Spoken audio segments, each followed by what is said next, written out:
தம்பி வாங்க, உங்க பேர் என்ன? கார்த்திகன். கார்த்திக் கன். கார்த்திக் கண்ணா? கன்.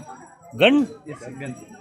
முருகன் அப்படிங்கிற மாதிரி அந்த மாதிரி கார்த்திகன். கார்த்திக் கன். அவர்கிட்ட கேட்போம். கார்த்திக் கன் என்ன பண்றீங்க? நான் காலேஜ் ஃபைனல் இயர் படிக்கிறேன். காலேஜ் ஃபைனல் இருமா. நீங்க என்ன படிச்சு என்ன வேலைக்கு போறீங்க? பேங்க்ல ஜாப். பேங்க் ஜாபா? அப்படியே யோசிச்சு பார்த்தோம். எங்கே யாருக்கு என்ன பிரச்சனைனாலும் பேங்க் தனியாக வரணும், நம்மளே அந்த பேங்க் வேலைக்கு போயிடுவோமே அப்படின்னு சொல்லி தம்பி யோசிச்சிருக்காப்ல. அப்படிதான் தம்பி? ஆமாம். ஓகே, நீங்கள் பேங்க்கில் பெரிய ஆளா மேனேஜராக வர்றதுக்கு என்னுடைய வாழ்த்துக்கள். போன பிறவின்னு ஒன்று இருந்திருக்குல்ல தம்பி, இந்த போன பிறவியில் நீ என்னவா பிறந்திருப்ப?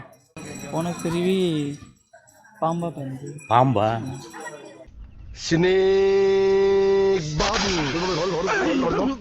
சொல்லும் போதே படை நடுங்குறதுடா, எனக்கு தொட வரைக்கும் நடுங்குது. ஆமாம், ஏன்னா பாம்புன்னு எனக்கு அப்படி பிடிக்காது. போன பிறவியில் தம்பி பாம்பா பிறந்திருக்காப்புல. என்ன பாம்பு தம்பி? நல்ல பாம்பு. அதுலேயும் அவன் நல்ல பாம்பாக தான் இருந்திருக்கான். இப்போ எப்படி நல்ல பையனாக இருக்கணும், அதே மாதிரி பாம்புலையும் நல்ல பாம்பா. பாம்புல நல்ல பாம்புன்னு ஒன்று இருந்தால் கெட்டு போன பாம்புன்னு ஒன்று இருக்கணும் தம்பி. செத்த பிறகு கெட்டு போயிடும். என்னதுப்பா?